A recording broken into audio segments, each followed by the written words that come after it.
One of the greatest things that we have as far as appliances go in modern times, I would have to say, are air fryers. Good morning, good afternoon, good evening. This is Jan. Welcome to another episode on this channel, the Save Money More with Jan channel. Let me tell you something. Looking back over the last few summers, I noticed a pattern that I seem to use my air fryer an awful lot because it does not throw off heat. At least in my kitchen, it does not. It's such a simple cleanup. I use the compact type, okay, a smaller one. I don't need the bigger one. So for my needs, the smaller one is absolutely perfect. It's okay, like for one or two people. Really, truly, it depends on the size. Some are slightly bigger than others, but the compact ones work so simply. I remember when I first got it, I was petrified. I looked at it like, what is this? Little did I know how helpful it would be. I want to go over here's one very easy meal. Like what I mean, it doesn't throw off heat. Go to your friendly grocer freezer if you like them. I like those frozen breaded fish fillets, the ones that are already done up from the good company that we all know about. Some are cut up into various sizes and shapes or whatever. I get whatever I can get on sale as long as it's frozen and breaded. I'm good to go with that. Throw it in the air fryer, follow the directions. Okay, I'm not throwing off heat, but I'm having something savory without going crazy. I like to take those fish fillets, cut them up, and put them on those slider rolls. Getting a couple of those bags of those slider rolls comes in handy, especially if you have like a group of people. So you could like cut up these fillets and put them on the slider rolls, put your own twist of a special sauce on it. My favorite, some people just prefer regular mayo, some people like relish, some people like whatever tartar sauce, some people I like it with mayonnaise, a drop of ketchup and garlic powder. That's my favorite. And I put a little bit on each of the sliders. For me, two sliders does it for me. You could add lettuce, you could add tomato, you could just keep it with the fish and the salt, whatever you like. Serve that with a bunch of Pringle chips. I'm mentioning Pringles on purpose because I have come to see that they're pretty cost effective, not to mention neat and easy to keep in the pantry. So for me, they work. Put out some different flavors of Pringles chips. And let's say if you like a pickle spear or just some sliced tomato or just some sliced plain cucumber, whatever you like, something cold and crispy, or just a little bit of whatever salad you have already, dinner is done. The only quote end of quote so called work, big deal, put the frozen fillets inside of your air fryer. Hello.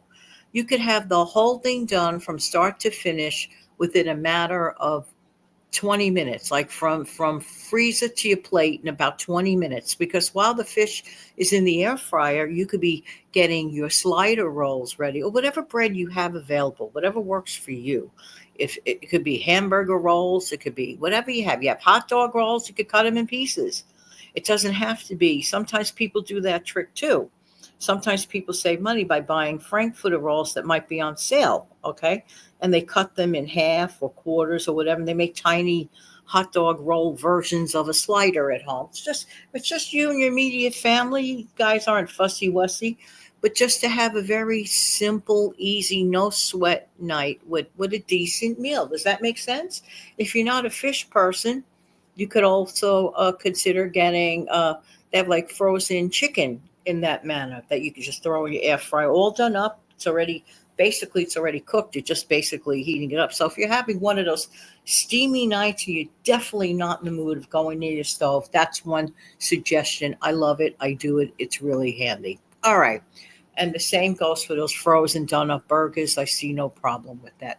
Another thing I like to do on those steamy nights, and it has worked for me, I will buy store brand version of cereal because unless it's on sale or unless I could get a discounted coupon on it, I'm not going to buy national brand of some cereals because some of those cereals are like really expensive. You see where I'm going with that? So while we all are familiar with the colors and the flavors and that, sometimes the cereals can be a bit much. But if I can grab a sale, I will grab a sale of the national one. But I'm just as a-okay with the store brand version. The earth does not collapse. It does not fall off its axis if I get store brand generic cereal. As long as I add my favorite, let's say, cold milk to it, I like to have cold milk with a cut up banana. Okay, that's just the way I like it. And it was interesting. I discovered a family member. I wasn't aware that they like to have this cereal in the same way: cold milk, cut up banana, no sugar. I was like, what? Really? I said, maybe it's a DNA thing. I don't know. Or you could just get your own honey that you have at home and just like put a little drizzle, like a little drizzle on the top. There you go with that. Or you could even eat the cereal plain, even if you don't have milk. Sometimes you just don't have the milk. You don't have it, you don't have it. But you could have a handful of cereal and perhaps maybe crunch it into, if you just happen to have yogurt, or just plain, and then have a piece of fruit and a nice, tall glass of homemade iced tea. Anything that does not require you to be in front of a steamy stove or anything like that on those hot nights. Plus, you want easy cleanup too, right? It all matters. All this stuff really matters. Another thing, sometimes you do want something warm. Okay. Sometimes you get one of those not so steamy nights in the summer where it's only like 60 degrees. I've had that happen here. Like maybe there might be a thunderstorm or something, clears up the humidity, and then it drops down to 60. It has been known to happen here in this area.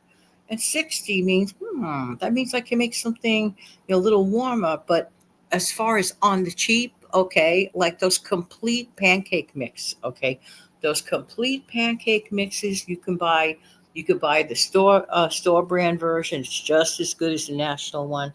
For me, there's no reason for me to buy the kind of pancake mix where I have to add like extra real eggs or extra milk. I just rather get the one where I just add a little bit of water. Just add water to it.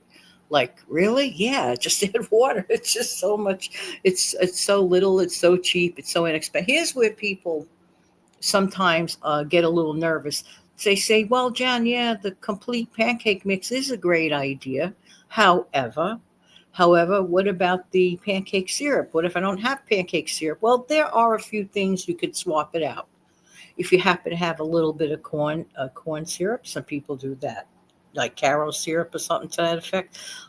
Sometimes people will just, like I mentioned earlier, you could drizzle a little bit of honey if you happen to have honey on the top. That is really quite good. Or you might be forgetting that you have that little bit of jam hiding inside of your refrigerator. I'm like, oh, okay.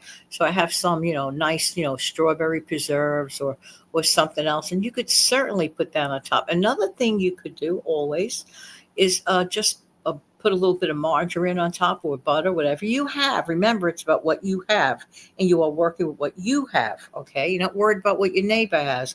You have to work with what you have. So taking what you have and working with it. I remember sometimes my mother would just take like simple powdered sugar, just put a dusting of powdered sugar on the top, roll it up to look like a little bit of a crepe. And sometimes she maybe would have put like a little bit of maybe strawberry or grape jelly and roll it up, and then she would put the little bit of a snowstorm, as I used to call it, a little bit of a snowstorm of powdered sugar on the top, and it was quite good. You don't always have to have the conventional same old, but I always have pancake syrup. Sometimes you think you have that ingredient in your home or apartment. Has this ever happened to you? You could swear up and down in the back of your mind's eye that you have certain ingredients. Then when push comes to shove and it's recipe time, or you made the pancakes and you're looking all over the place, where is it? Where is it? Where is it? Instead of doing that, a great tip, get your ingredients ready first. If you notice it's not available, then figure out, well, what's going to be your plan B? Okay. But I just listed, a whole bunch of options. So the cold cereal route is a great idea. The complete pancake thing is a great idea. And certainly things that go in air fryers, and you can make slider sandwiches with some potato chips on the side, or pickle, or whatever you have. I mean, listen, meals like that, it doesn't get easier than that. It's even easier than jumping in the car and driving to the fast food place and having to wait and wait and wait and wait. but that's my opinion. All right, everybody, have an amazing, fantastic day. Hope this helps at least one person today. Have a great day. Thank you so much for being here, and I really do appreciate your time. Don't forget to click like. Very, very important. If you're already at this point in the video and you haven't clicked like, I'm baffled. It would be baffling to me. Okay, that's all I could say on that matter. But I thank you for everything, and I really appreciate every single one of you. Super thanks are forever welcome. Thank you. Have a great day.